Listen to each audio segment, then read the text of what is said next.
sa gloire, tout pour sa gloire, oui, tout pour sa gloire, tout pour sa gloire, ma vie pour sa gloire, et bien pour sa gloire.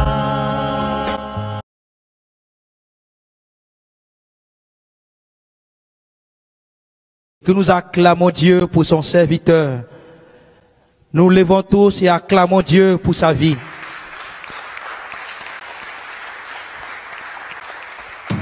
Voilà, cher Père, bienvenue à Choisir le Roi, l'église du Saint-Esprit, dans la communauté des enfants de Padre Pio.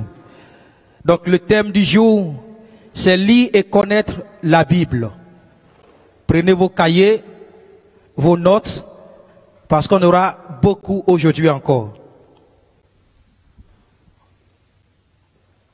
Bon, avant que le Père ne prenne la parole pour nous expliquer comment connaître la Bible, alors nous avons eu la grâce d'avoir un canoniste. Après son passage, le dimanche dernier, c'est le vicaire général qui nous a expliqué sur la théologie. Aujourd'hui, c'est comment connaître la parole de Dieu qui est inscrite dans la Bible. Mon Père, vous avez la parole.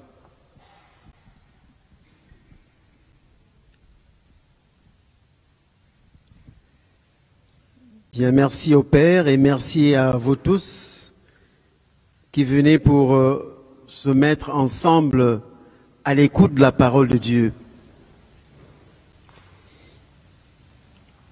Viens, Esprit de sainteté, viens, Esprit de lumière, viens, Esprit de feu, viens, nous embrasse, oui, viens, Esprit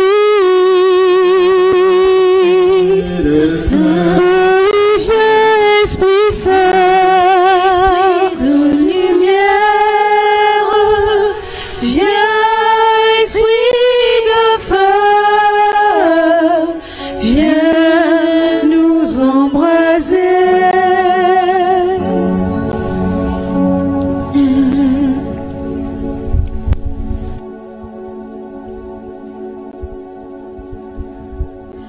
Tout au long de cette méditation sur la parole de Dieu, que l'Esprit Saint que nous venons d'invoquer nous éclaire.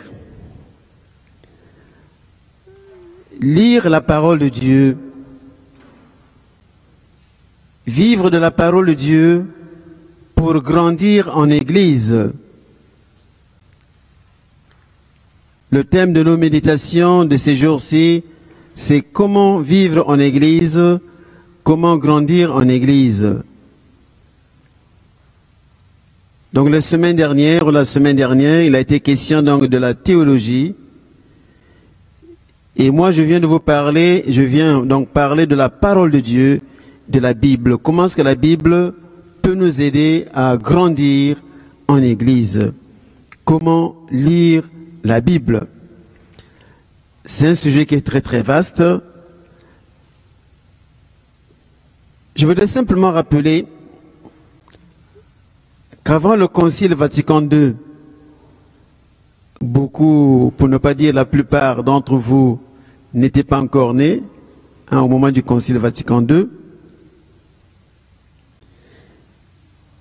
Eh bien, en ce moment-là, les catholiques, comme nous le savons, n'avaient pas grand accès à la Bible, merci, donc à la parole de Dieu. C'est surtout avec le Concile Vatican II que l'Église a redonné toute son importance à la parole de Dieu dans la vie des chrétiens catholiques. Et nous le voyons à travers le Concile Vatican II, et particulièrement avec ce qu'on appelle le décret Dei Verbum. Et dans ce décret, on a dit que Dieu se manifeste à nous à travers deux tables. La table de la parole et la table du corps et du sang. Donc à la messe, à l'Eucharistie, le chrétien communie à deux tables. La table de la parole de Dieu et la table du pain et du vin, la table du corps et du sang. Donc on ne peut pas dire que bon, j'arrive à l'offertoire, à la messe, et je viens juste pour la consécration et puis la communion. Donc la parole de Dieu est une nourriture aussi importante que le corps et le sang du Christ. Nous le voyons particulièrement au chapitre 6 de l'évangile de Jean. Donc dans Jean chapitre 6, qui est donc le discours sur le pain de vie, qui est très long, Jésus nous dit qu'il est le pain vivant. Qu'est-ce que ça signifie?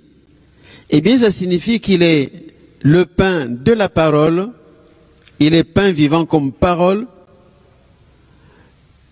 mais il est également pain vivant par son corps et son sang.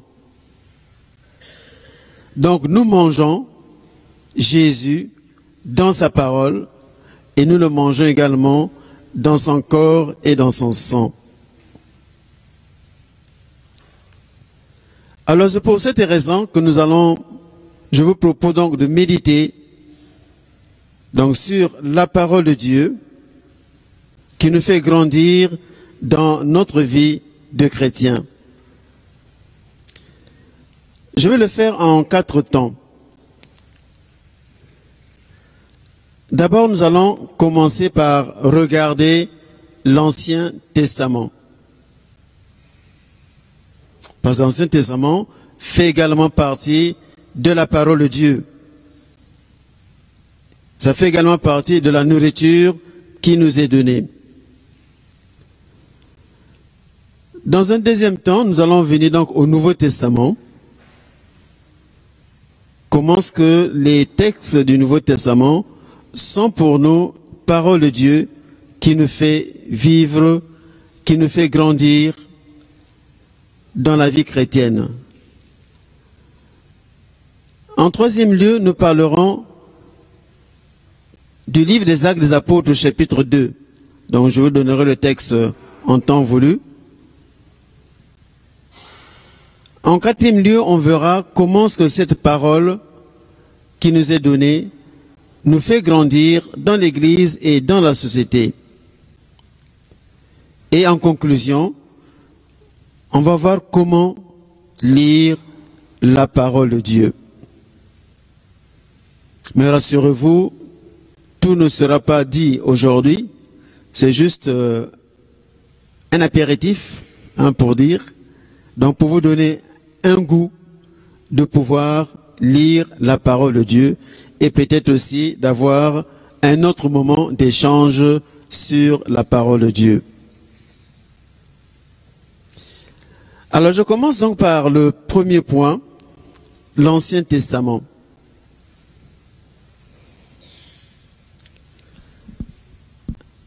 Dans l'Ancien Testament, je vais partir de l'expérience. L'Ancien Testament est très vaste.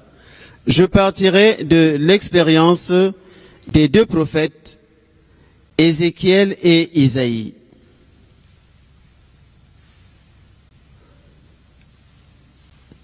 Nous sommes au moment de l'exil.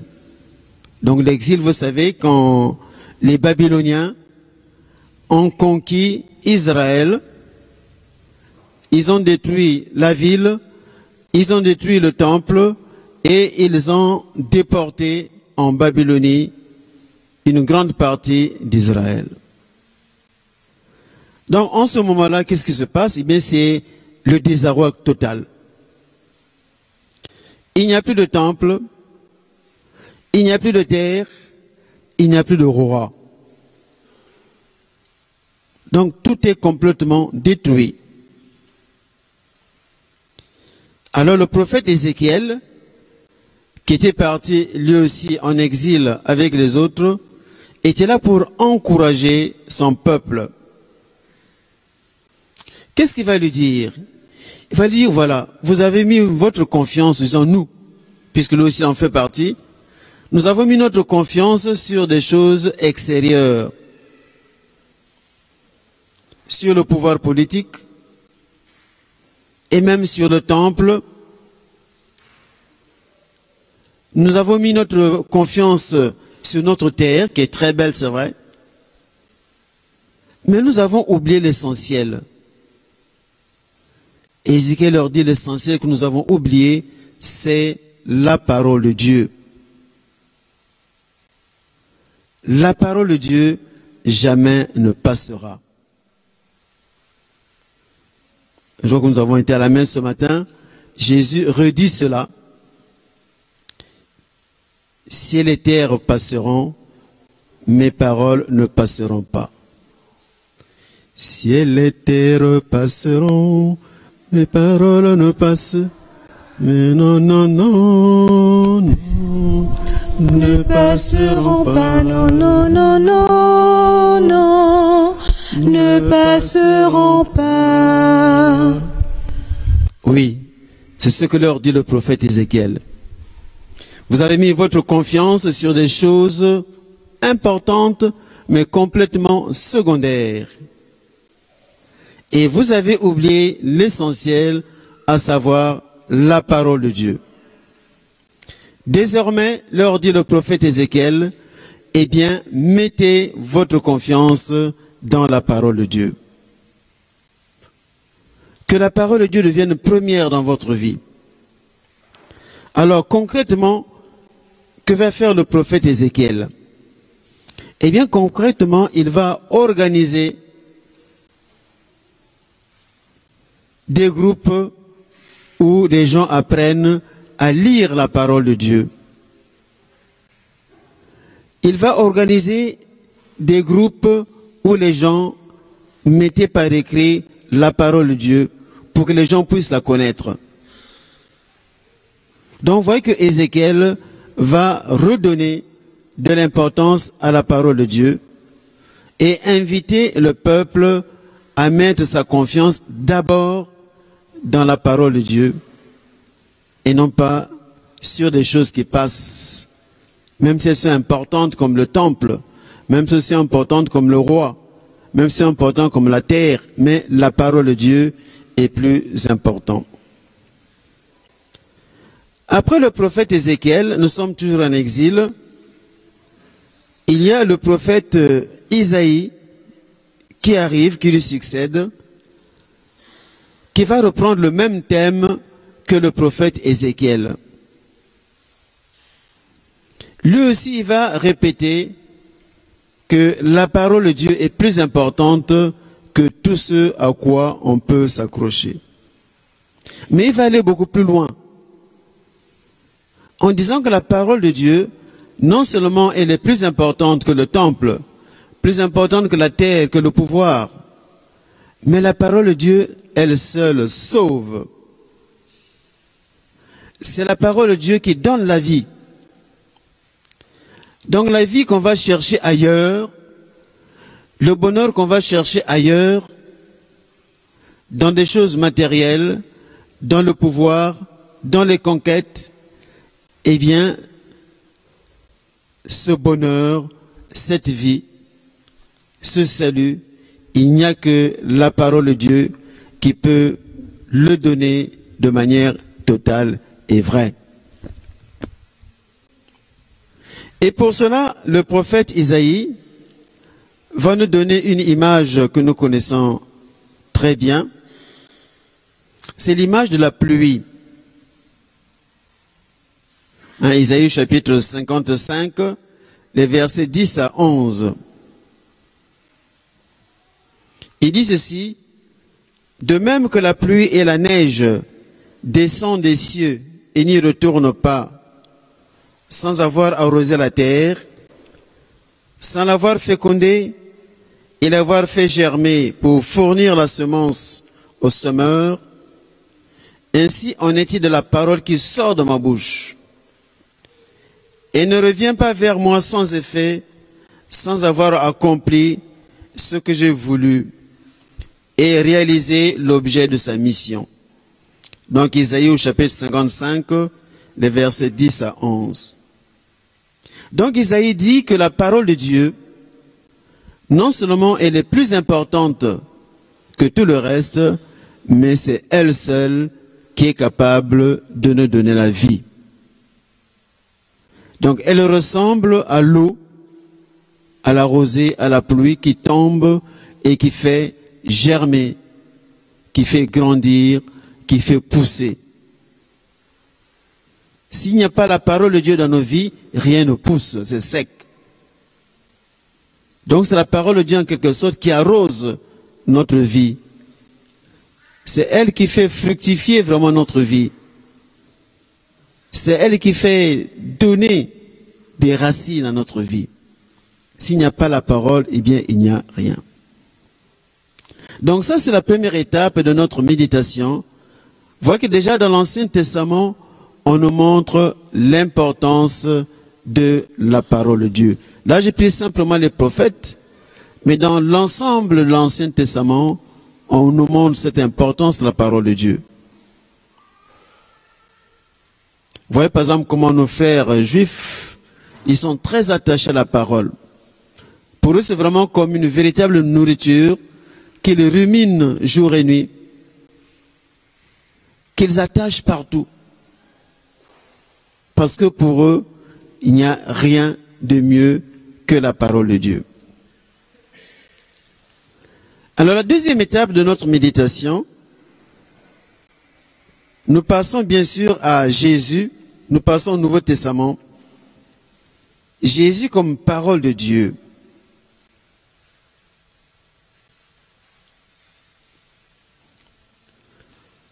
Pour les chrétiens, c'est Jésus qui est la parole de Dieu. Donc dans l'Ancien Testament, on nous a dit que la parole de Dieu, elle est très importante, mais on ne disait pas encore que c'était une personne. Mais pour les chrétiens, cette parole, ce n'est pas simplement un discours, c'est Jésus. Et chacun des évangélistes va nous le dire à sa manière.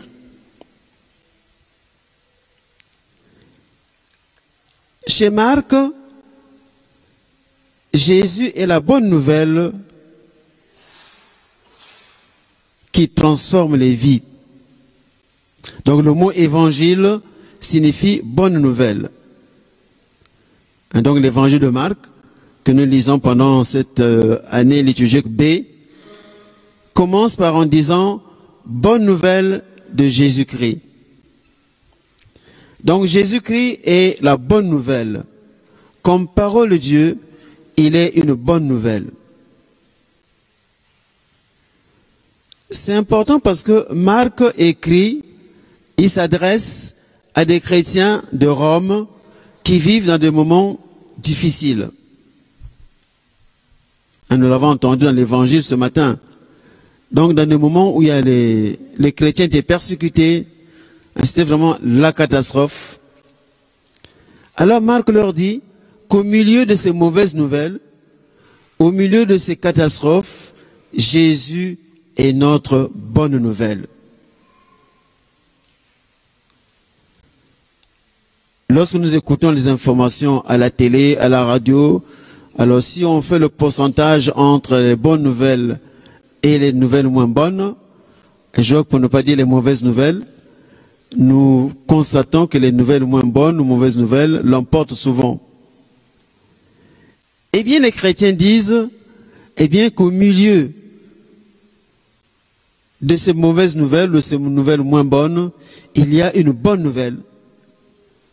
Et cette bonne nouvelle, ce n'est pas une information. Et cette bonne nouvelle, c'est Jésus-Christ, Fils de Dieu. C'est lui qui est pour nous la bonne nouvelle. Au milieu des catastrophes, on ne peut pas dire que ça n'existe pas, ça existe, mais Jésus reste pour nous cette parole de bonne nouvelle au milieu de tout cela. Dans l'évangile de Luc, Jésus est la parole qui éclaire notre intelligence. Il est la parole qui nous aide à mieux comprendre les événements, à mieux comprendre les choses. Nous avons un exemple très beau que vous connaissez tous par cœur, bien sûr. C'est l'évangile ou le texte des disciples d'Emmaüs. C'est à quel chapitre de Luc? Les disciples d'Emmaüs. Luc chapitre... je vois que j'ai devant moi de bons catholiques là. Quand c'était chez les protestants, on m'aurait déjà trouvé au moins le chapitre. Regardez dans votre Bible. Les disciples d'Emmaüs, c'est Luc chapitre... Aïe. Je crois qu'on commence d'abord par ouvrir la Bible. Donc c'est Luc chapitre 24. Luc chapitre 24, c'est un très beau texte, donc les disciples d'Emmaüs. Alors dans le récit des disciples d'Emmaüs, Luc chapitre 24. Dans le récit donc des disciples d'Emmaüs, donc vous vous rappelez, donc il y a deux disciples qui sont en train de marcher et qui sont en train de parler des événements qui ont eu lieu à Jérusalem, à savoir la mort de Jésus.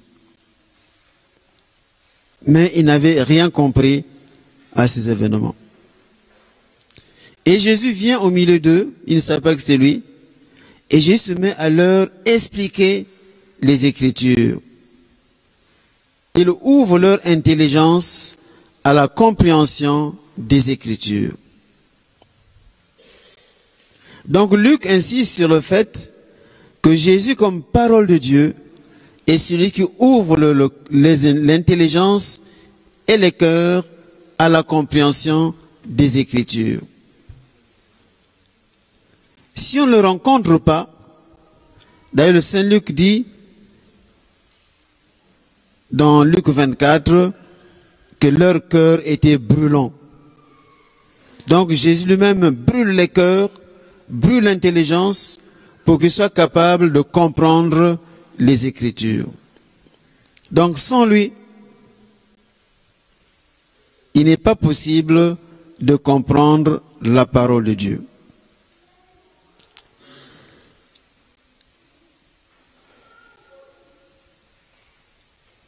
Dans l'évangile de Jean, nous l'avons vu,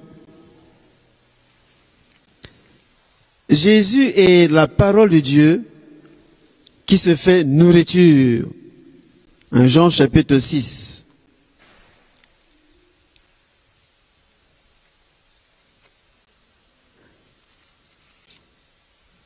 La parole de Dieu, il faut l'entendre, il faut essayer donc de la comprendre, mais il faut la manger. Il faut vraiment qu'elle pénètre dans notre vie.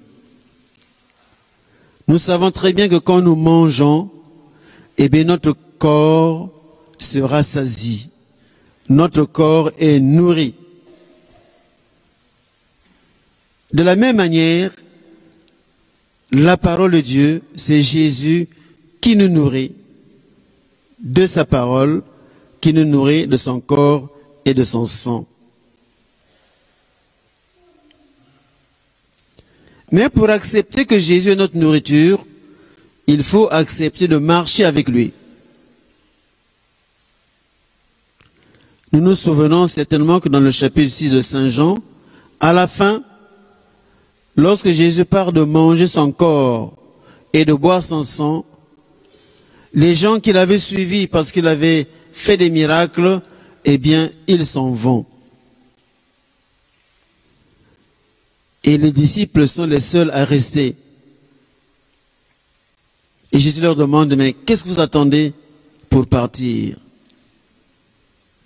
Et ils répondent à Jésus, à qui irions-nous, Seigneur? Tu as les paroles de la vie éternelle. À qui irions-nous, Seigneur? Vous connaissez pas ça? Tu as les paroles de la vie éternelle. Sans te voir, nous t'aimons. Sans te voir, nous croyons. Et nous exultons de joie, Seigneur, sûr que tu nous sauves. Nous croyons en toi. Vous voyez que vous connaissez. Donc c'est ça la parole de Dieu. Donc sans voir, sans connaître, mais quand on la mange, elle nous pénètre tellement qu'elle nous saisit, qu'elle nous transforme. Donc Jésus est parole vivante, parole de Dieu. C'est cela que nous enseignent les évangiles. Alors la troisième étape de notre méditation, c'est lire la Bible en église.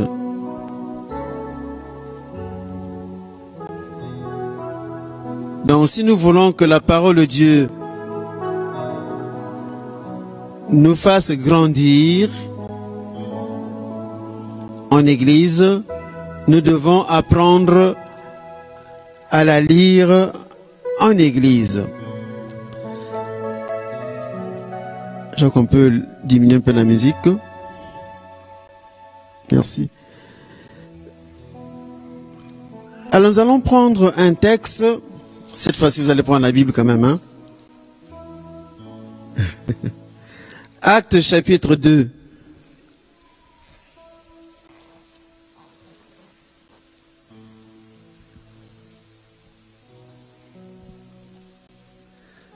Le verset 42.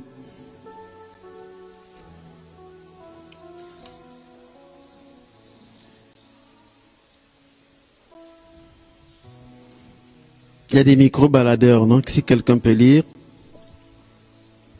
Non, on n'a pas de micro-baladeur. Si.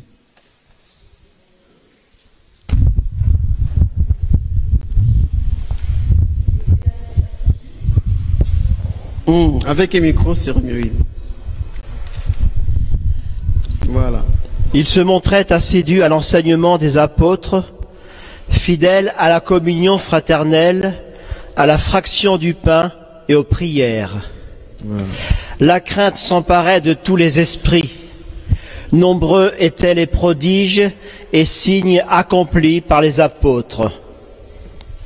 Tous les croyants, ensemble, mettaient tout en commun. Ils vendaient leurs propriétés et leurs biens et en partageaient le prix entre tous selon les besoins de chacun.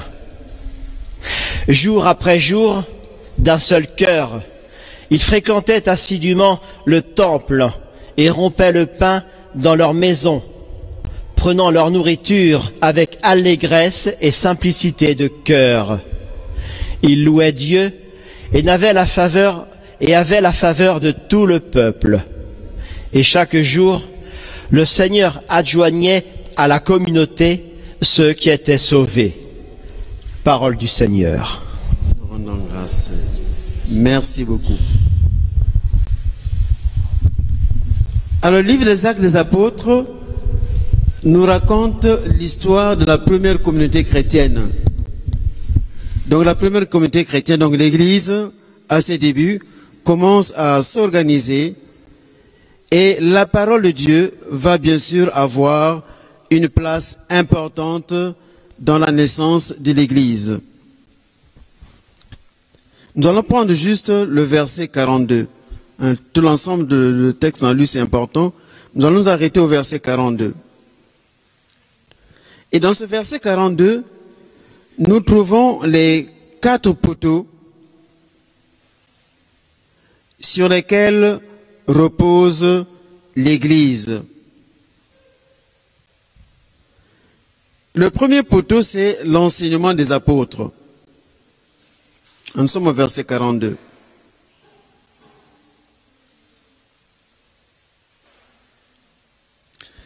Les apôtres, ce sont ceux qui annoncent la parole de Dieu. C'est vraiment leur mission. Ils refusent de s'occuper des problèmes matériels. Ils donnent ça aux serviteurs de table, aux diacres, pour s'occuper uniquement, avant tout, de l'annonce de la parole de Dieu. Puis c'est eux qui étaient les compagnons de Jésus tout au long de sa vie. Donc ils connaissaient très bien ce message et ils étaient à même de transmettre fidèlement ce message. Donc les premiers chrétiens vivent de cette parole de Dieu que leur transmet les apôtres. Ce qui signifie que la parole de Dieu, nous devons la méditer nous-mêmes, c'est vrai, mais devons la méditer en Église, en communion avec l'Église fondée sur les apôtres et fondée sur ses successeurs. Donc le pape, les évêques et tous les responsables des communautés, donc les prêtres qui vous sont donnés. Donc on ne peut pas lire la parole de Dieu tout seul, il faut la lire en Église. Donc cette parole est donnée à l'ensemble de l'Église. C'est ça l'enseignement des apôtres.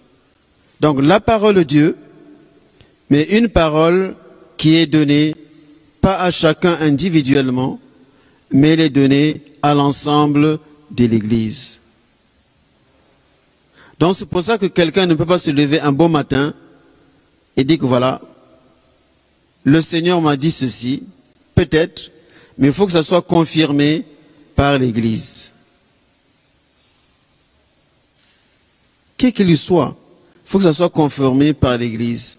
Parce que ce n'est pas notre parole à nous personnellement, c'est la parole de Dieu qui est donnée à l'Église. Et nous devons la lire en Église pour construire l'Église.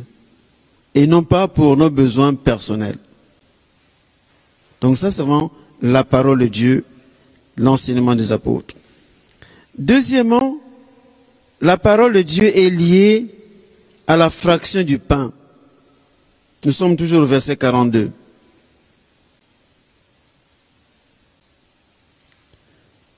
C'est quoi la fraction de pain? Eh bien, dans le monde juif, lorsqu'on se réunissait pour le repas, le chef de famille rompait le pain. Donc une grande galette, donc il rompait et il donnait aux autres membres qui étaient avec lui à table. C'est ce que Jésus fait le jour où il va instituer l'Eucharistie, puis c'est au cours d'un repas. Donc c'était le chef du groupe, il rompt le pain et il le donne aux autres. À partir de ce moment-là, les chrétiens vont appeler fraction de pain l'Eucharistie. Donc en souvenir de ce que Jésus avait fait le jour où il a institué l'Eucharistie. Donc la parole de Dieu est en lien avec l'Eucharistie. Les deux tables dont nous avons parlé. Pour revenir aux disciples de Maüs, Jésus leur explique la parole. Donc ça c'est, on peut dire la première partie de la messe, donc la lecture de la parole.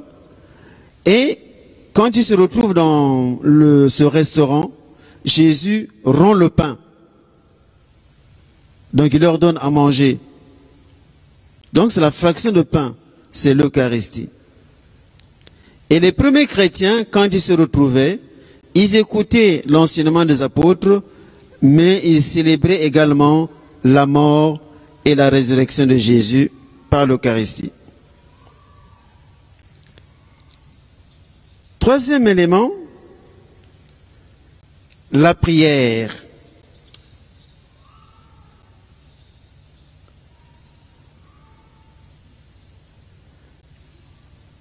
La parole de Dieu suscite la prière, l'adoration, la louange, comme nous sommes en train de le faire. Dans l'église primitive, c'est pareil. Donc, on lisait la parole de Dieu, et à partir de la parole de Dieu, il y avait la prière qui sortait de nos cœurs. Mais il faut qu'il y ait le lien entre la parole de Dieu et la prière. Entre la prière et la parole de Dieu. Donc, il faut que nous prenions un peu plus de temps pour lire la parole de Dieu.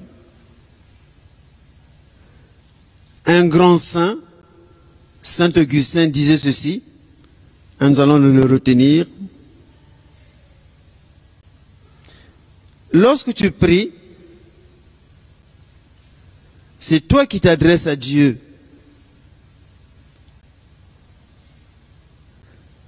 Mais quand tu lis la parole de Dieu, c'est Dieu qui te parle.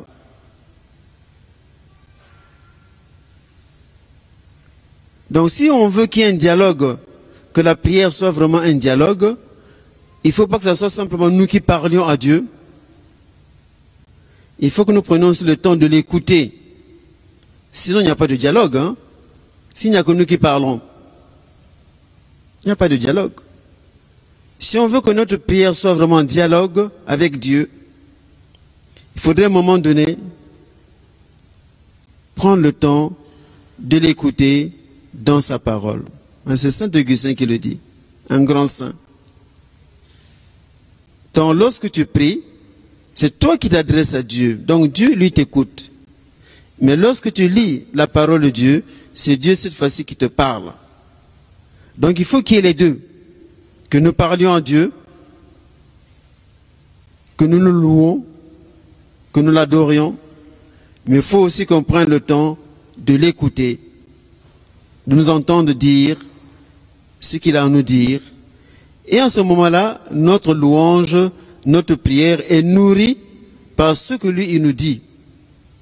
Et non pas seulement par ce que nous ressentons ou ce que nous voulons qu'il le ressente. Non, il faut qu'on l'écoute, lui. Parce que là, on peut être surpris de voir que parfois, ce que lui nous dit est peut-être différent de ce que nous pensions qu'il était. Donc, vraiment prendre le temps d'enraciner notre prière dans la parole de Dieu. Quatrième élément, c'est la communion fraternelle.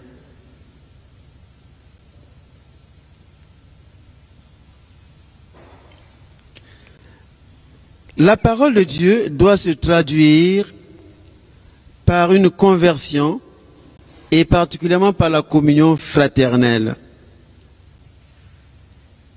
S'il n'y a pas de communion fraternelle, il n'y a pas de vie en église, il n'y a pas de vie en communauté. Nous pouvons prier, louer, ainsi de suite. Si après on passe le temps à s'entre-déchirer,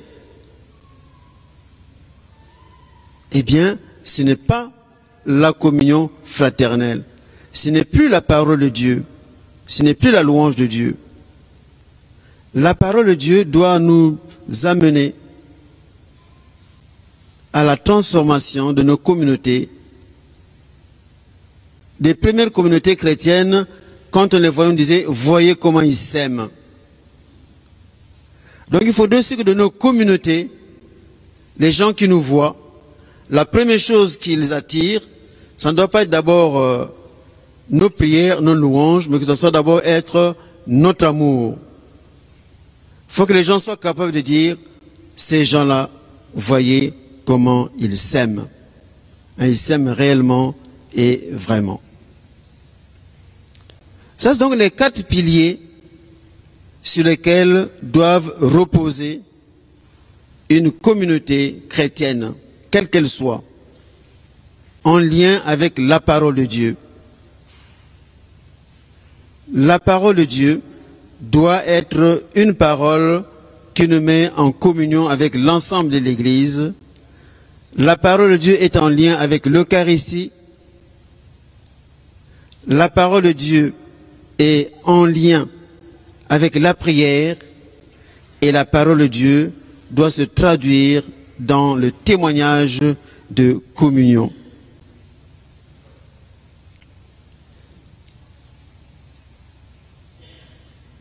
J'avais un quatrième point, mais je vais le laisser pour la prochaine fois. Je vais passer à la conclusion des choses pratiques pour vous laisser le temps de poser des questions.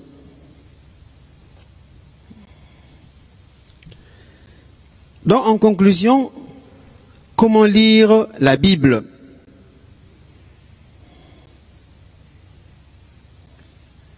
Premièrement, par où commencer? Eh bien, il faut d'abord commencer par avoir une Bible. Ça paraît évident, hein? C'est pas tout à fait évident parce que quand on vient à une session de Bible, combien ont la Bible? Donc, la première chose, vraiment, avoir une Bible. Vraiment se passionner pour cette parole, donc avoir une Bible. Bon, quelle Bible? Bon, ça, il faut les voir. Il y a plusieurs types de Bibles, mais il faut avoir déjà une Bible. Ça, c'est la première chose. Deuxième chose, la question que me pose, par quel texte commencer lorsque nous voulons lire la Bible?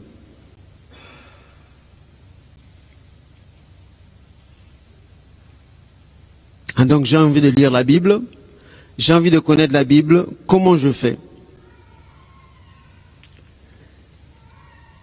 Alors, ce que je vous propose, moi, c'est de prendre le texte liturgique, au moins pour commencer.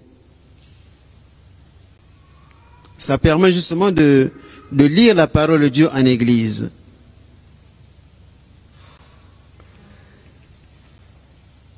Le Concile Vatican II a enrichi la lecture de la parole de Dieu.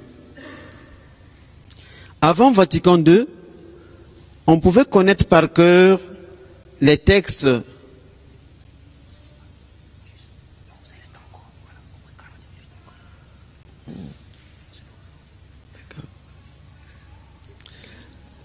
donc on pouvait connaître par cœur les textes de la messe.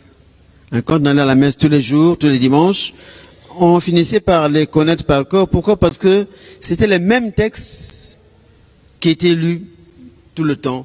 Enfin, chaque jour, pas tous les jours, mais chaque semaine, on avait les mêmes textes. Tous les dimanches, par exemple, premier dimanche, deuxième dimanche, on avait tout le temps les mêmes textes. Alors, le Concile Vatican II a voulu enrichir la lecture de la parole de Dieu.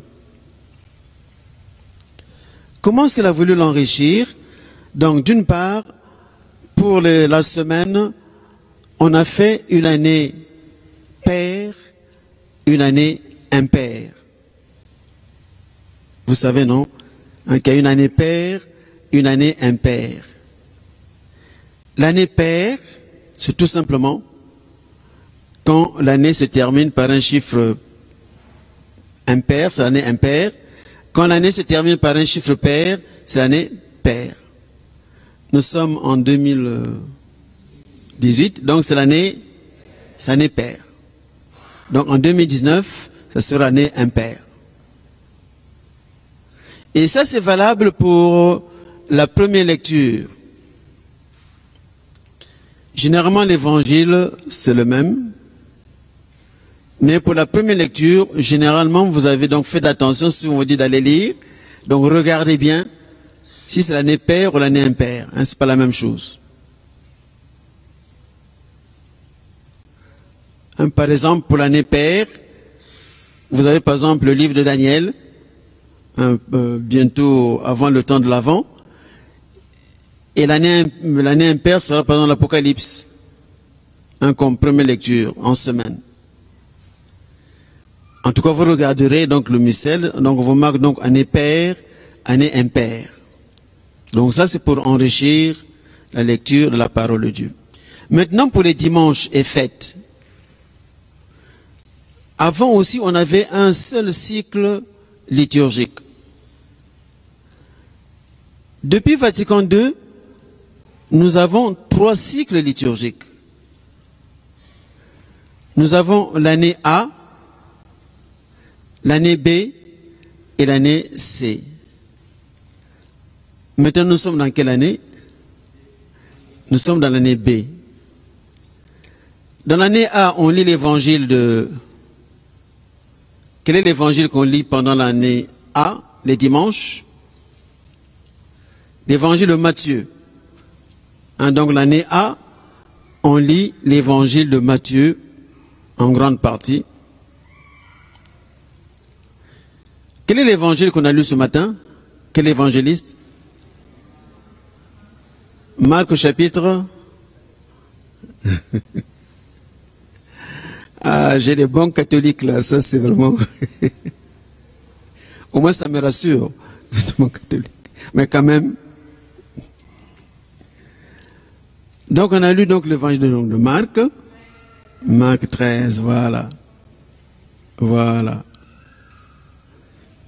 Et donc le discours apocalyptique de Jésus. Donc l'année B, donc dans l'année de Marc, bientôt on va commencer le temps de l'Avent. Donc le premier dimanche de l'Avent, nous allons commencer l'année C. Ça sera l'évangile de Luc. Donc A, Matthieu, B, Marc, C, Luc. Ça c'est pour les dimanches et fêtes. Maintenant la question, bon, et Jean, qu'est-ce qu'on en fait? Eh bien, Jean, c'est ce qu'on appelle l'année T. T comme Thérèse, c'est de suite. Donc, tout. Donc, Jean, on l'utilise pour certains temps. Par exemple, le temps de carême. On va vous lire surtout l'évangile de Jean. Ou bien, vous avez des fêtes où on vous lit chaque année le même évangile, souvent l'évangile de Jean. Donc ce qu'on appelle donc l'année T. Mais retenez qu'il y a une année A, B, C, et puis donc vous avez l'évangile de Jean. Donc ça c'était pour aider à mieux connaître l'ensemble de la Bible. Un autre élément qui a été aussi ajouté, avant Vatican II, le dimanche, il n'y avait que la première lecture et l'évangile. Depuis Vatican II, nous avons 2 lectures et l'évangile. Généralement, une lecture de l'Ancien Testament, une lecture du Nouveau Testament, soit les lettres, soit l'Apocalypse, et puis bien sûr, toujours l'évangile. Donc, vous voyez que ça aussi, ça fait un enrichissement important dans la parole de Dieu. Donc, vous voyez que si vous avez soit le prion en église, soit les missels annuels, je vois qu'ils sont, en tout cas chez nous, ils sont arrivés aujourd'hui. Ici aussi, je suppose, donc vous pouvez l'acheter. En tout cas, ça vous permet de lire la parole de Dieu au rythme de l'Église. Que ce soit de manière personnelle, que ce soit de manière communautaire.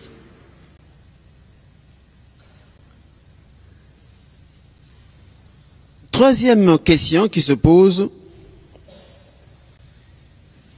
la méthode pour lire la parole de Dieu. Quelle méthode utiliser? Eh bien, il y a plusieurs méthodes qu'on utilise pour lire la parole de Dieu.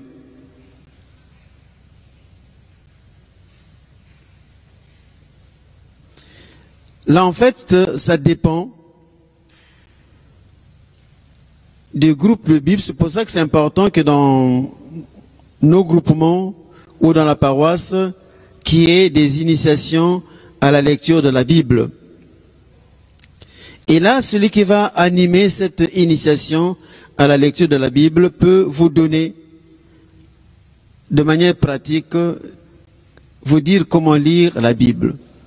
Parce que c'est important, il y a trois choses. Première chose, comprendre dans quel contexte la Bible a été écrite. Par exemple, quand on a parlé de l'évangile de Marc, il était important de savoir que Marc a écrit à une époque où l'évangile, ou plutôt où la communauté de Rome était persécutée. Ou bien encore, bon, c'est un exercice, je ne voudrais pas vous le donner, mais dans l'évangile de Matthieu, là je vous donne un exemple, dans l'évangile de Matthieu, dans l'évangile de Marc, il est question de divorce. Donc Jésus parle de divorce. Alors si vous comparez les deux textes, vous constatez que dans l'évangile de Matthieu, Jésus dit simplement que l'homme n'a pas le droit de renvoyer son épouse, sinon il commet un adultère. Donc il n'y a qu'à l'homme qu'il est interdit de pratiquer le divorce. On ne parle pas de... Par contre, dans l'évangile de Marc, on donne les deux possibilités. Jésus dit, au moins d'après l'évangile de Marc, l'homme n'a pas le droit donc de renvoyer sa femme, et il ajoute, la femme n'a pas le droit de renvoyer son mari. Et donc de dire à son mari, va chez tes parents. Alors on peut se poser la question, comment c'est possible? Comment se fait-il que chez Matthieu, il n'y a qu'une seule possibilité, et chez Marc, il y a les deux? Mais c'est parce que Marc s'adresse à une communauté, la communauté de Rome, où dans le droit, il y avait les deux possibilités. Donc, l'homme pouvait demander le divorce, la femme pouvait demander le divorce dans le droit romain. Mais dans le droit juif de l'époque, il n'y avait que l'homme qui pouvait demander le divorce. Donc Matthieu, qui s'adresse à une communauté juive, reprend la parole de Jésus en évoquant uniquement une seule possibilité. Mais Marc, qui s'adresse à une communauté d'origine romaine, il évoque les deux possibilités. Donc ça, c'est un exemple pour vous montrer que quand on veut lire la parole de Dieu, c'est important de comprendre dans quel contexte elle a été écrite. Deuxième chose à comprendre, c'est comment est-ce que l'auteur a écrit. Et surtout, la troisième chose importante, c'est qu'est-ce que l'auteur a voulu nous dire ou veut nous dire. Et à partir de tout cela, maintenant, la question qu'on se pose est maintenant, nous aujourd'hui, comment vivre cela? Maintenant qu'on a compris le contexte, la manière dont l'auteur a écrit, ce qu'il a voulu nous dire, et maintenant, nous aujourd'hui, qu'est-ce que nous devons faire? Donc on voit que ça fait un long cheminement et qui demande de l'initiation, de l'exercice. Je vous ai dit au début que je vous mets juste en appétit, donc on ne va pas nécessairement le faire aujourd'hui. Mais ce qui est sûr, c'est que quand on fait donc la lecture de la parole de Dieu en groupe, on commence toujours par la prière, invoquer l'Esprit Saint, qui nous éclaire, et on termine par la prière, en demandant au Seigneur que ce qui a été dit, ce que nous avons entendu, ce qu'on a découvert, qu'on puisse le mettre en pratique. Et qu'on puisse le mettre en pratique dans notre vie personnelle, qu'on puisse le mettre en pratique dans la vie de l'Église et qu'on puisse le mettre en pratique dans la société. Et en ce moment-là, la parole de Dieu devient vraiment une parole vivante. Et je vous suggère également que si vous avez le prier en église ou bien le missel, que chaque jour, par exemple le soir, que vous prenez le temps de lire par exemple le texte du lendemain, même si vous n'allez pas à la messe en semaine, puisque vous n'en avez pas la possibilité, au moins que la parole de Dieu vous accompagne. Que vous dormiez avec la parole de Dieu, pour que vous vous réveillez avec cette parole, et que cette parole vous aide à marcher, à cheminer, ainsi de suite. Si vous avez votre prière en église dans votre sac, pourquoi pas, dans le métro, dans le bus, vous pouvez le lire. Vous pouvez débrancher vos écouteurs et lire la parole de Dieu. Écoutez ce que le Seigneur nous dit à travers sa parole. Donc c'est des éléments qui peuvent nous aider à lire cette parole. Je crois que je vais m'arrêter là et vous laisser la possibilité de donner des questions, de poser des questions. J'ai encore beaucoup de choses à vous dire, comme disait Jésus. Mais quand l'Esprit le Paraclet viendra, il vous complétera ce que je n'ai pas dit. Donc maintenant, je vous laisse donc poser des questions. Nous avons une demi-heure, je crois, donc pour pouvoir poser des questions. Viens, Esprit de sainteté, viens, Esprit de lumière. Viens, Esprit de feu.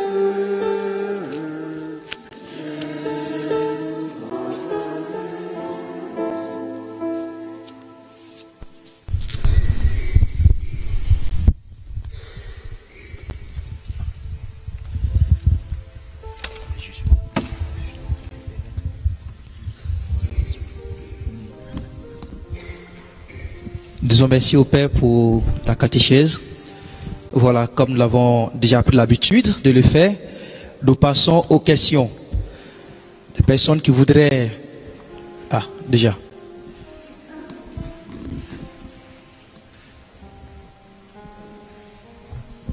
Bonsoir. Voilà, je voulais vous poser une question. Quand on a le Magnificat ou le prier en église et qu'on lit justement la parole de Dieu dans ces deux livres que je viens de citer, est-ce qu'il y a une différence si on ne prend pas la Bible? Est-ce que c'est la même chose? Parce que bon, on dit qu'il faut lire la Bible, certes, mais dans le Magnificat, il y a déjà les versets de la Bible. Est-ce que... voilà. Vous avez compris? Je crois qu'on va prendre 2 ou 3 questions et après le Père répond et on prend une autre série de questions. Donc, je vais être un peu juste quand même, donc en changeant un peu de rangée. Ici, ah oui. J'ai pas trop compris à quel moment Luc il a écrit au peuple. Par exemple, pour Marc et Matthieu, c'était question de divorce. Alors, j'ai pas compris pour Luc. Pour Luc, à quel moment ça a été? À quelle époque de l'évolution du peuple? C'est-à-dire.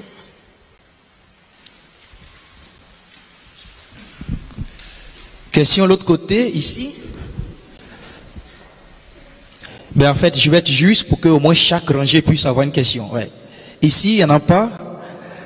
L'autre côté, bon, j'ai un doigt là. Sinon, finalement, ça restera ici. Ouais.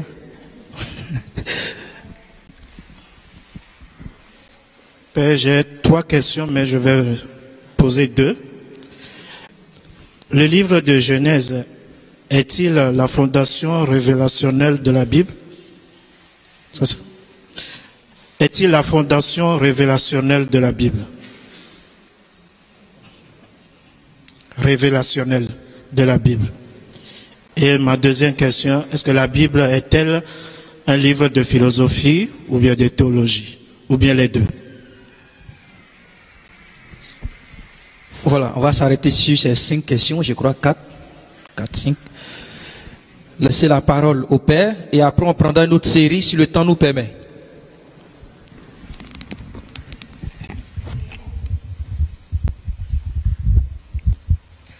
Merci. Il y aura une autre série de questions. Nous avons 30 minutes, rassurez-vous.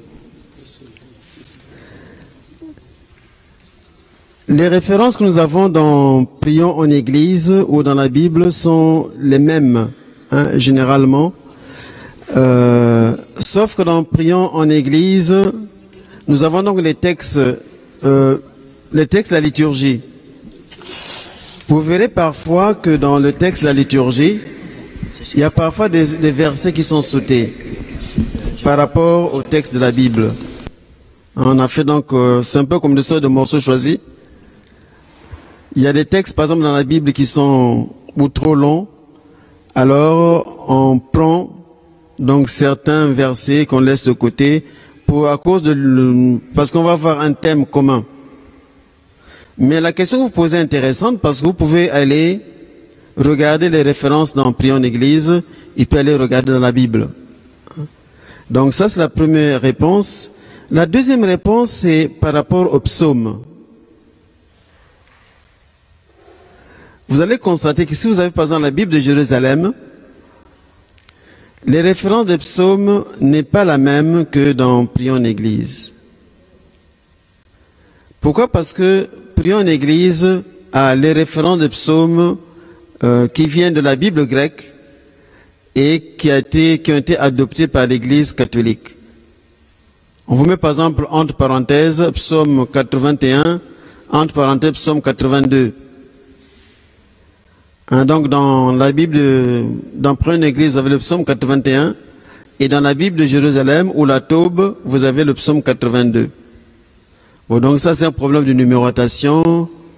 Le jour, j'espère, vous ferez une session sur les psaumes. Hein, on pourra mieux vous l'expliquer. Hein, donc c'est un problème de numérotation. Donc il y a comme ça des problèmes. Donc ça c'est les deux problèmes qu'on a au problème de référence. C'est d'abord que le Prions en Église, c'est un texte liturgique, c'est-à-dire que ce sont des textes choisis par l'Église et il y a des versets parfois qui sont sautés. Notre problème, c'est peut-être le problème de traduction. La traduction n'est pas la même. Et là, c'est la traduction liturgique. Si vous avez la Bible liturgique, vous retrouverez cette traduction. La Bible de Jérusalem, la Taube ont des traductions différentes. Donc là aussi, vous avez des problèmes de traduction. Donc, si bien que si vous devez lire à l'église le dimanche, il vaut mieux prendre un texte liturgique. Donc, soit le Prions en Église, soit un autre missel. Si vous prenez la Taube ou la Bible de Jérusalem, ce ne sera pas tout à fait le même texte au niveau de la traduction. Bon, sauf si vous organisez une messe entre amis ou dans un groupe. Bon, mais si c'est la messe d'habitude, les gens vous disent, tiens, quel texte vous avez pris? Ils comprendront pas que c'est le texte de la liturgie a une traduction différente. Alors Luc, à quelle époque a-t-il écrit? Eh bien, Luc, lui, il s'adresse à des chrétiens qui viennent essentiellement du monde grec. Luc était un païen. Contrairement aux autres évangélistes, qui étaient tous d'origine juive, Luc, lui, est d'origine païenne. On dit que c'était un médecin, on ne sait pas trop, mais en tout cas, c'était un homme très cultivé et qui n'était pas d'origine juive, qui était d'origine païenne. Donc, il s'adresse essentiellement à des chrétiens qui viennent du monde païen. Mais en même temps, c'est un mélange, par exemple, dans le livre, c'est lui qui a écrit sur les actes des apôtres. Et on voit l'intérêt qu'il a justement de la communion entre les chrétiens qui viennent du monde grec et ceux qui viennent du monde juif. C'est pour ça que dans le texte qu'on a lu, qui vient de Luc, il insiste beaucoup sur la communion. La parole de Dieu doit être un lieu de communion entre tous. La troisième question mériterait toute une session. Je vais répondre d'abord à la question générale. La Bible n'est pas un livre de philosophie, ni un livre de morale. La Bible, c'est d'abord la parole de Dieu. C'est-à-dire que la Bible veut nous donner l'expérience du peuple de la Bible avec Dieu et le message que Dieu veut transmettre à ce peuple et à travers lui à nous aujourd'hui. Et pour transmettre ce message, Dieu utilise des personnes humaines qui ont leur culture, qui ont leur manière de parler, qui ont leur manière de vivre. Si bien que pour comprendre la Bible, nous sommes obligés de comprendre le langage des hommes par lesquels cette Bible nous est arrivée. C'est ce qu'on appelle les genres littéraires, c'est-à-dire la manière d'écrire. Par exemple, si on a parlé du texte d'Isaïe, où le prophète dit que la pluie qui descend, ou la rosée, ou la neige qui descend, ne peut pas ne pas porter du fruit. Mais quand on parle de la neige, pour des gens qui vivent en Afrique centrale, en Afrique de l'Ouest, qui ne connaissent pas la neige, ils sont obligés donc de comprendre un peu comment ça se passait dans le contexte où c'était écrit. Donc c'est important de découvrir le langage et le contexte dans lequel le texte biblique a été écrit. Pour le livre de la Genèse, c'est pareil. Le livre de la Genèse n'est pas d'abord un livre, disons, de science, ni de science-fiction, mais c'est un livre qui nous dit d'abord qui est Dieu et quelle est la parole qu'il veut nous adresser. Je prends l'exemple des récits de la création. Déjà, il faut constater que dans le livre de la Genèse 1 jusqu'à 3, nous avons 2 récits de la création, pas un seul. Nous en avons 2. Et ces 2 sont différents. Dans le premier récit, on nous parle donc de 6 jours de la création et le 7e jour, Dieu se reposa. Dans le deuxième récit, il est plus poétique. On nous parle d'Adam et Ève. Donc ce n'est pas du tout la même chose. Donc nous avons 2 récits différents qui nous parlent de la création. Le premier récit veut insister sur le fait que c'est Dieu qui a tout créé. Le décompte de jours n'a aucune importance. C'est lié un peu à la liturgie juive, donc de la semaine juive. Donc le 7e jour, c'est le Shabbat où on se repose. Et donc pour dire aux gens que vous devez vous reposer, vous aussi, eh bien, vous voyez que Dieu lui-même se reposait le 7e jour. Mais l'essentiel c'est de montrer que c'est Dieu qui a tout créé. Et dans le récit d'Adam et Ève, c'est la réflexion sur le mal. D'où vient le mal? Donc on constate que le mal existe. Le mal vient-il de Dieu? Non, il ne vient pas de Dieu. D'où vient le mal alors? Eh bien le mal vient du cœur de la personne. Et quand le mal s'installe dans la personne, tout est complètement, disons, mis sens dessus-dessous. Les relations entre l'homme et la femme, qui devaient être des relations harmonieuses, deviennent des relations de concupiscence, des relations de force. Les relations entre frères, qui devaient être des relations d'affection, deviennent des relations, disons, criminelles, Caïn et Abel, ainsi de suite. Donc en fait, c'est l'expérience quotidienne qui est réfléchie et là on nous montre que Dieu seul est capable de venir arracher ce mal fondamental qui est dans le cœur de la personne. Donc vous voyez que ça n'a rien à voir avec des discours de philosophie. Ce n'est pas non plus un livre d'histoire. Ce n'est pas un livre où on nous parle donc comment le monde a été créé. Dieu a donné à l'homme l'intelligence pour découvrir comment le monde a été créé. Mais la Bible nous dit pourquoi est-ce que le monde a été créé? Qui a créé le monde? Quelle que soit la manière dont il a été créé, par des Big Bang ou autre chose, mais à l'origine du monde, il y a Dieu. Et c'est Dieu qui est là, toujours présent. Et pourquoi le monde a-t-il été créé? Pourquoi l'homme a-t-il été créé? C'est pour vivre en communion avec Dieu et créer un monde de fraternité. Donc voilà ce que nous dit la Bible. Bon, maintenant le comment, Dieu a donné à l'homme l'intelligence pour découvrir. Et c'est ce que font les scientifiques, ainsi de suite. L'essentiel, ce n'est pas confondre le registre. Sinon, on est à côté.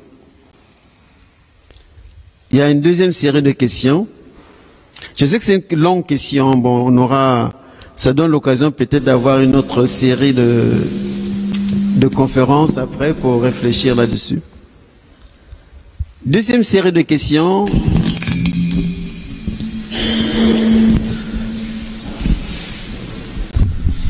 Je commence par là. Bon, merci mon père. Très souvent, les trois piliers de la parole, les trois piliers qui fondent la foi chrétienne, il y a aussi la parole de Dieu, il y a la tradition et il y a le magistère. Bon, les autres églises, ils se basent seulement sur la parole de Dieu et ils n'ont pas le sens du magistère et la tradition. Donc, comment pouvez-vous expliquer cela? Merci. En bas.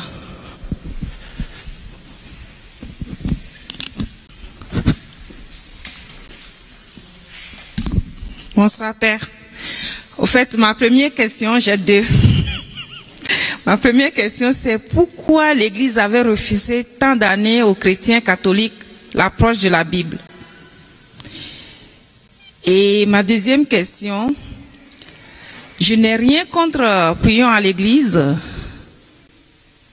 mais qu'est-ce que l'Église fait pour que les chrétiens catholiques ont une envie de lire la Bible? Parce que c'est vrai, on est en retard dans ce domaine. Vous avez fait les remarques tout à l'heure que quand vous nous demandez les versets, on est perdu. C'est parce que on n'a pas cette habitude de lire la Bible, de toucher la Bible, de magnifier la Bible. Ça fait que des fois, quand on est en face de nos frères soi-disant évangéliques, ils essaient de nous casser par la parole, par les versets, que je ne sais pas comment ils arrivent. Donc voilà, c'est ma question.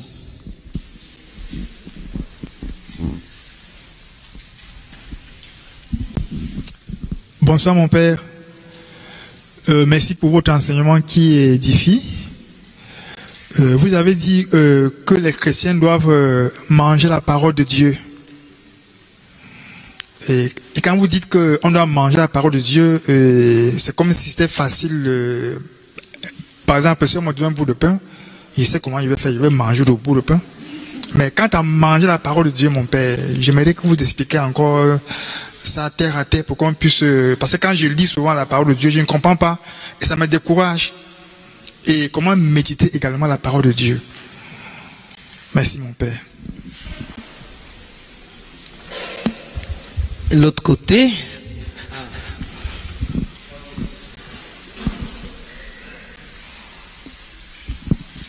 Merci mon père pour votre enseignement. Je veux une confirmation concernant, j'ai entendu dire qu'il y a un 5e évangile, Saint Thomas. Et je voudrais savoir si ça existe vraiment et pourquoi il n'est pas dans la Bible. Merci.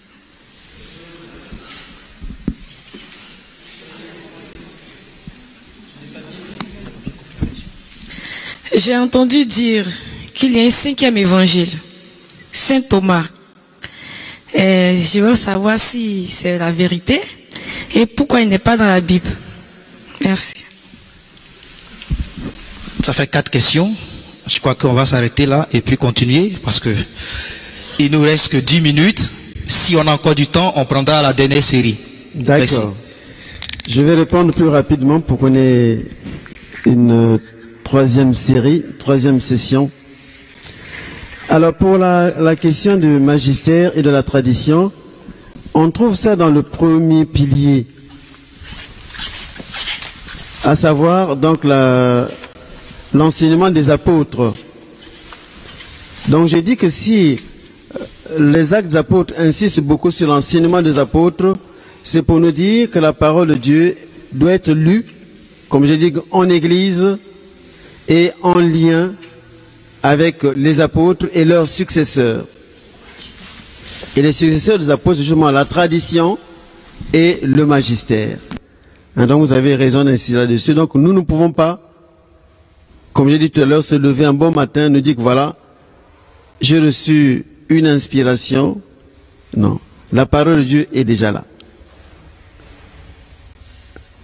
Saint Jean de la Croix disait que si on me dit que Jésus est là dans le jardin, courez, il dit non. Jésus nous a laissé, il est présent dans l'écriture, je vais aller lire la parole de Dieu, il est présent dans l'Eucharistie, je vais aller me mettre devant le Saint-Sacrement. Donc je ne vais pas courir dans le jardin pour aller le voir. Hein, il est là. Donc la tradition, le magistère, c'est justement l'enseignement des apôtres. Alors pourquoi est-ce que l'Église catholique a mis tant de temps à ouvrir les catholiques à la parole de Dieu?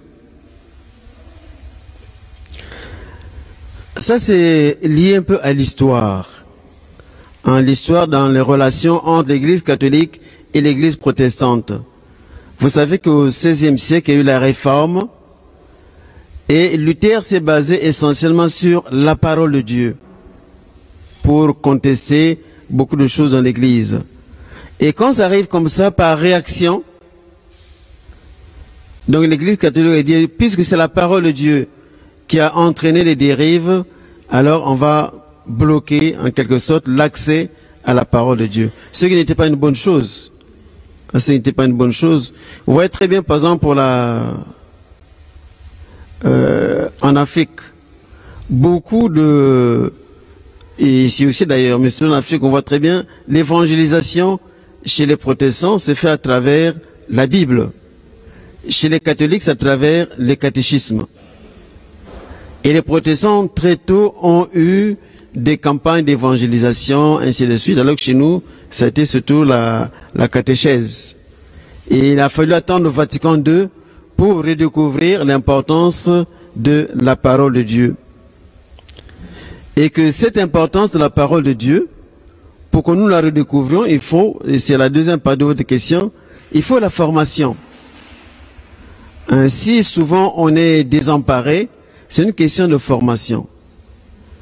Donc nos frères des églises évangéliques qui effectivement, qui nous perturbent pour quelques versets, souvent c'est seulement quelques versets qu'ils ont, comme on dit en Belgique, bloqués, donc retenus, et qu'ils vous balancent, et comme on ne connaît pas, bien sûr, on est perdu. Mais je vous renvoie la balle, est-ce que vous acceptez de prendre le temps de lire la parole de Dieu et de se former à la parole de Dieu? Quand j'étais dans mon diocèse à Pointe-Noire, donc j'aimais bien faire la formation biblique. Une fois, j'avais proposé à des gens de la chorale de leur faire la formation biblique. Donc ils avaient 3 jours de répétition. Ils chantaient très bien d'ailleurs. J'ai dit que le 3e jour, comme c'était le vendredi ou le samedi, donc je prends juste, vous avez 2 heures de répétition, je prends juste 1 heure pour vous expliquer les textes du dimanche. Donc je commence, et puis après vous poursuivez votre répétition. Alors quand je suis arrivé, il n'y avait personne, ou quelques-uns, et il commençait à arriver donc à la 2e moitié, donc quand la répétition allait commencer. Alors la semaine suivante, j'ai fait l'inverse. J'ai dit, bon, vous commencez la répétition, et donc la 2e partie, je vais faire l'explication de la Bible. Mais quand on sentait venir le moment de l'explication, on voyait les gens qui sortaient un à un pour... Bon, ça c'est une blague pour vous dire qu'il y a vraiment... Bon, maintenant c'est quand même... Beaucoup de gens commencent à sentir. C'est vraiment dans chaque groupe qu'il faut donner l'importance à la parole de Dieu. Normalement, on a des groupes bibliques. À mon avis, il ne devait pas avoir de groupe biblique. C'est à l'intérieur de chaque groupe qu'il devait avoir un moment biblique. Donc on ne peut pas avoir un groupement qui n'a pas des moments de formation biblique. Hein, ça ne devait pas se faire, hein, normalement.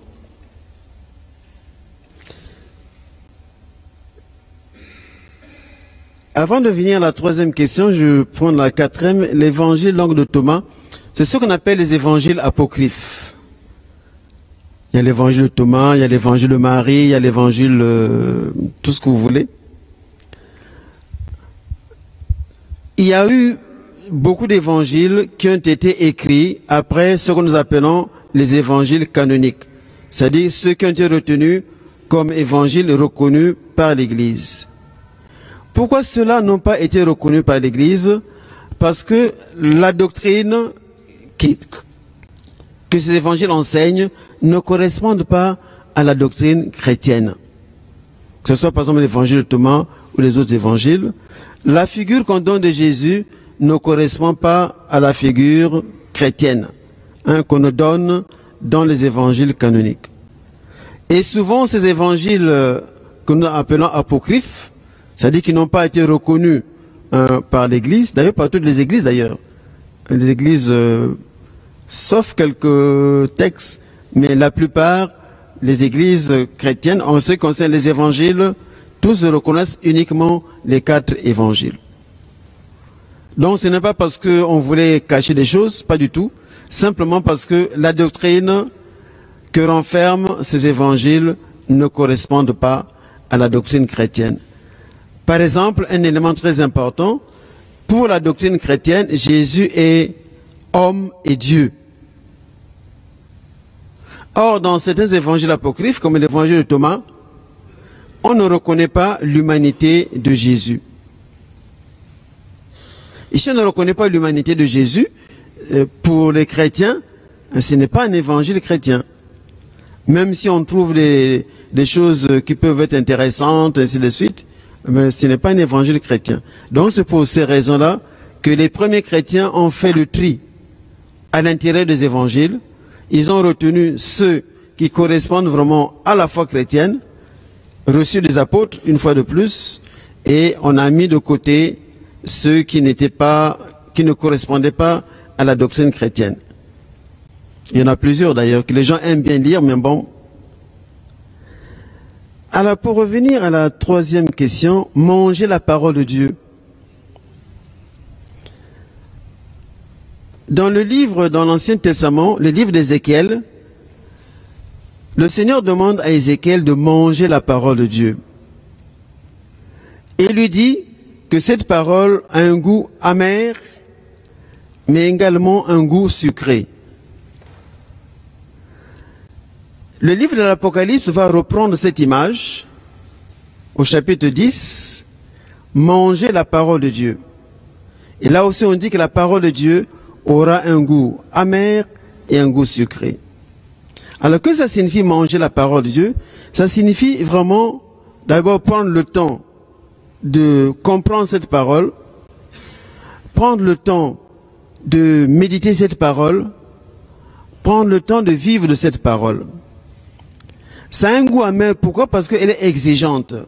D'abord pour la comprendre, elle est exigeante parce que quand on vit de la parole de Dieu, eh bien on peut avoir des problèmes, des soucis. Parce que notre vie sera différente de celle des autres. Mais elle a un goût sucré, dit le prophète, parce que à travers la parole de Dieu, nous rencontrons le Seigneur qui nous comble de sa présence. À travers la parole de Dieu, notre vie se change, notre vie se transforme. À travers la parole de Dieu, nous transformons notre famille, nous transformons le monde autour de nous. Donc ça, c'est le caractère, on peut dire, sucré de la parole de Dieu. Mais manger la parole de Dieu, c'est ça. Donc prendre vraiment le temps de la méditer, de la comprendre et surtout de la vivre. Et alors, comme la nourriture, elle va progressivement imprégner toute notre vie. J'avais promis de ne pas être long. ne sais pas si on a encore le temps de prendre la dernière série. Voilà, avec la permission des deux pères, on va prendre une dernière série. Avec votre permission, bien sûr aussi. Voilà, puisqu'on a débordé déjà. Donc, une question ici, comme on a l'habitude de faire. S'il n'y en a pas, on descend. Pas de questions. Au fond, bon, je viens. Forcément. En bas ici, il y avait... Oui, je viens à vous. Derrière vous. Bon, une question.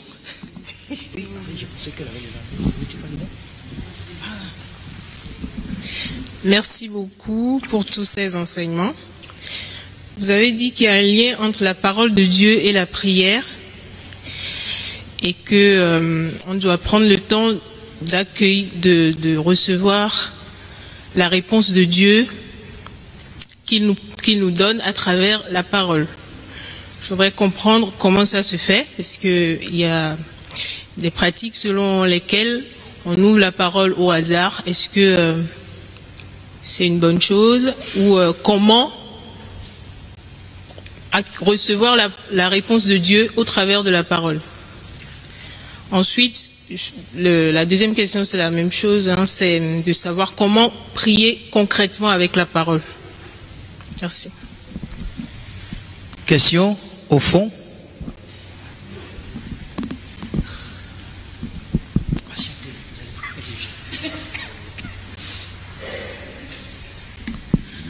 Oui, merci mon père. Vu que la parole de Dieu est essentielle pour la nourriture de l'âme, qu'est-ce que l'Église fait après la catéchèse, après les différents rassemblements comme ceux que nous avons aujourd'hui, pour donner le goût de la prière aux chrétiens que nous sommes, pour que nous nous attachions à cette prière-là et que nous la mangeons comme vous le dites? Qu'est-ce que l'Église met en place pour cela? Merci. Merci beaucoup. Deux questions ici. C'est la dernière. Nous sommes à l'ère de Internet et la Bible est accessible sur Internet. Pour un chrétien, est-ce qu'il est bien séant d'avoir la Bible sur son portable? Une autre question ici. C'est la toute dernière, donc en fait une autre personne, ça serait bien. Une autre personne. Louis, il y aura deux personnes forcément là-bas. C'est bon, personne? On va monter. Question? Merci. Merci, Père. Ma question est, comment comprendre la parole de l'Évangile, car Jésus parle en parabole. Pour moi, c'est très difficile à décoder, mais j'apprends au fil des temps à tourner ce décodage dans le sens de Jésus. J'essaye de suivre son chemin et comprendre ce qu'il veut nous dire par ces paraboles.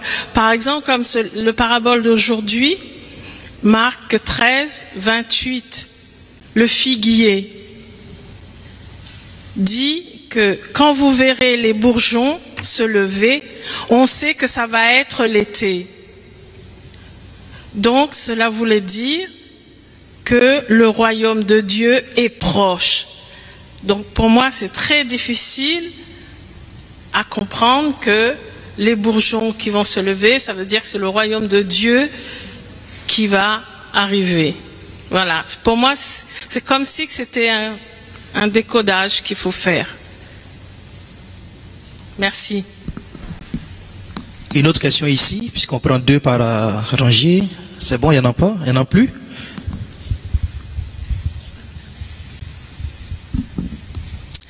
Père, il y a une personne qui, sur Internet, vous dit un grand merci pour cet enseignement et qu'elle lira différemment la Bible désormais.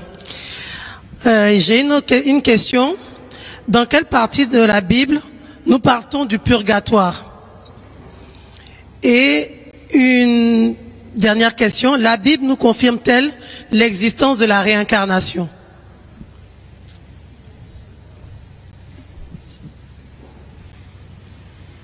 Voilà, on s'arrête là. Le Père va répondre aux questions.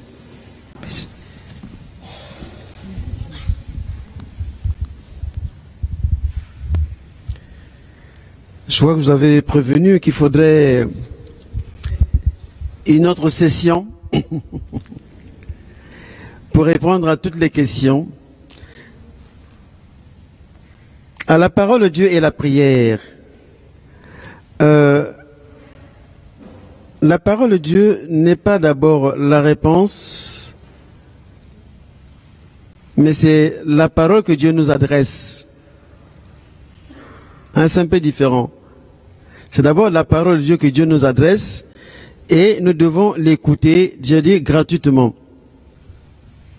Il peut y avoir bien sûr des questions qu'on pose à Dieu, mais Dieu nous parle. Alors, comment faire? Est-ce qu'il faut prendre un texte au hasard? Pour moi, non.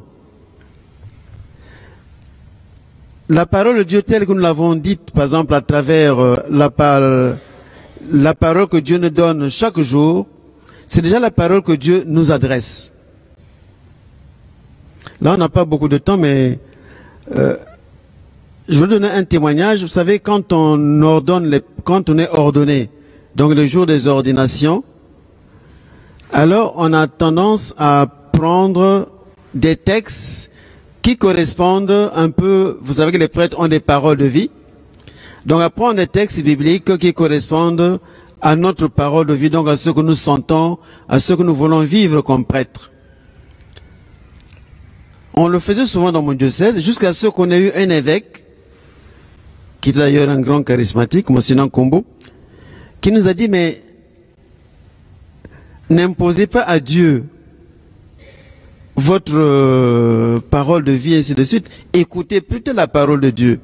Donc prenez les textes que la liturgie vous propose ce dimanche-là, même si ça ne correspond peut-être pas à ce que vous pensiez, mais peut-être que c'est ça la parole que Dieu veut vous donner. Ah, donc vous voyez que c'est différent. Donc ne prenez pas des textes parce que ça correspond à ce que vous cherchez, mais écoutez plutôt les textes de ce dimanche-là. C'est peut-être ça la parole que Dieu vous donne. Et depuis ce jour-là, même par exemple quand il y a des messes pour les défunts, ainsi de suite, je prends les textes de la semaine ou du dimanche, parce que je me dis, voilà, c'est la parole que Dieu me donne. Hein, c'est la parole que Dieu nous donne. Donc accueillir cela comme notre parole. Alors comment prier avec la parole? J'ai dit tout à l'heure qu'on essaie d'abord de comprendre la parole. Et quand nous avons essayé donc de comprendre la parole, à la fin, nous offrons au Seigneur le fruit de notre méditation, de ce que nous avons compris de la parole, et à partir de là, intervient notre intercession à partir de cela. C'est ce que nous faisons d'ailleurs pour les prières universelles. Donc si vous regardez bien la prière universelle, que ce soit le dimanche ou en semaine, c'est en lien avec la parole de Dieu. Hein, par exemple, Seigneur, d'ailleurs, parfois on reprend un verset, soit de l'Ancien Testament, soit du Nouveau Testament, et à partir de là, on construit la prière universelle. Donc ça fait le lien entre la parole de Dieu et la prière. L'Église, qu'est-ce qu'elle met en place pour nous aider à mieux comprendre la parole de Dieu et surtout à mieux prier? Par exemple, ce que nous faisons aujourd'hui. Et je crois que toute la catéchèse, tous les lieux de formation qui nous sont offerts sont là pour nous apprendre à prier et nous apprendre vraiment à écouter la parole de Dieu. S'ils ne sont pas suffisants, je vois qu'il nous appartient de proposer, soit à la paroisse, soit au diocèse, d'autres moments ou d'autres manières. Mais je crois que si nous prenons déjà au sérieux, et donc les moments qui nous sont offerts, je crois que ce sont déjà des moments importants qui peuvent nous aider à apprendre. Mais il faut vraiment que nous, on s'y investisse aussi. L'Internet dans la Bible, je l'ai dans mon téléphone portable. J'ai la Bible dans mon téléphone portable. Et même le bréviaire. Donc ça ne pose aucun problème. Sauf que pendant la messe, je ne vais pas amener mon... je ne vais pas aller lire la première lecture, la deuxième lecture à partir de mon téléphone portable. Hein, ça fait un peu... bon. Mais ça ne pose aucun problème, au contraire. Et même aujourd'hui, il y a beaucoup de jeunes qui ont accès à la Bible à travers l'Internet. Et ça pose même d'ailleurs un véritable défi parce que beaucoup de commentaires qu'on a sur l'Internet de la Bible viennent des églises du sommeil ou du réveil, en fait, choses comme ça. Mais alors, si bien que comme les jeunes ont accès à cela, eh bien, ils s'attachent à ces commentaires. Donc, c'est une interpellation pour l'Église catholique, effectivement, pour se mettre également sur la toile, proposer des commentaires, ainsi de suite. C'est ce que je me proposais de faire. Bon, on verra. Mais ça existe déjà. En Belgique, il y a Maressou, les moines de Maressou qui le font déjà. Les paraboles. C'est ce qu'il y a de plus beau dans le Nouveau Testament, les paraboles. Mais effectivement, les paraboles, il faut savoir les comprendre. Et là aussi, je crois que les commentaires bibliques, nous oublions souvent, quand nous avons des Bibles, de lire les commentaires qu'il y a. Et c'est pour ça que c'est bien d'avoir des Bibles, par exemple la Bible de Jérusalem, ou la Taube édition intégrale, qui nous permet d'avoir des commentaires qui nous sont déjà donnés. Les paraboles ne se comprennent pas tout de suite, d'ailleurs c'est fait pour ça, mais une fois qu'on les a compris, c'est vraiment, on entre dans une grande richesse. Les paraboles nous disent le message de Jésus de manière beaucoup plus riche encore que si on parlait de manière directe. Mais là aussi, ça demande donc d'apprendre à comprendre. Par exemple, la parabole du figuier. Le figuier, donc c'est quelqu'un donc qui voit le figuier donc qui est en train, où les feuilles sont en train ou de tomber ou de grandir. Il dit tiens, voilà le temps auquel nous sommes. Si les feuilles tombent, nous savons tous c'est l'automne. Et si ça commence à bourgeonner, on se dit voilà le printemps.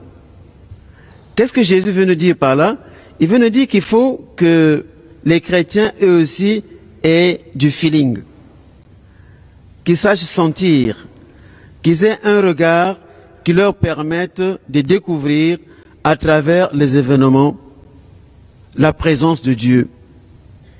Si nous savons découvrir les signes des temps climatiques, pourquoi sommes-nous incapables, dit Jésus, de découvrir sa présence dans le monde?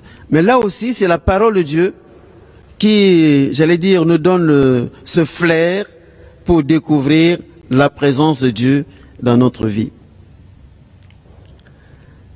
La question du purgatoire, il en est question dans la Bible.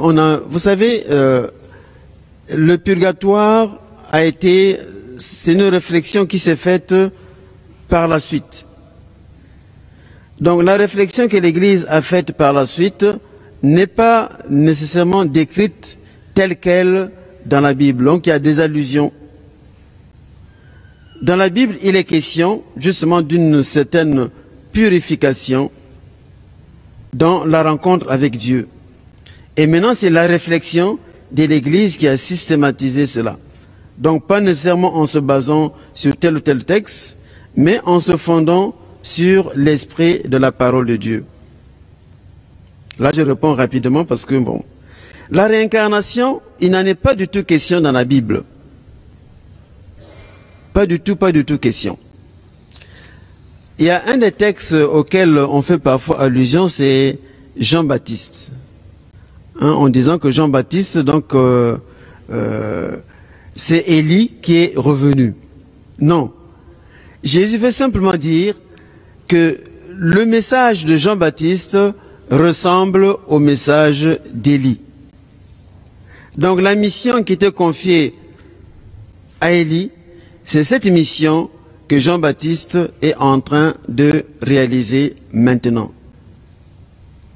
Donc c'est, pour employer un langage tout simple, ce n'est pas une identité donc au niveau des personnes, c'est une identité au niveau de la mission.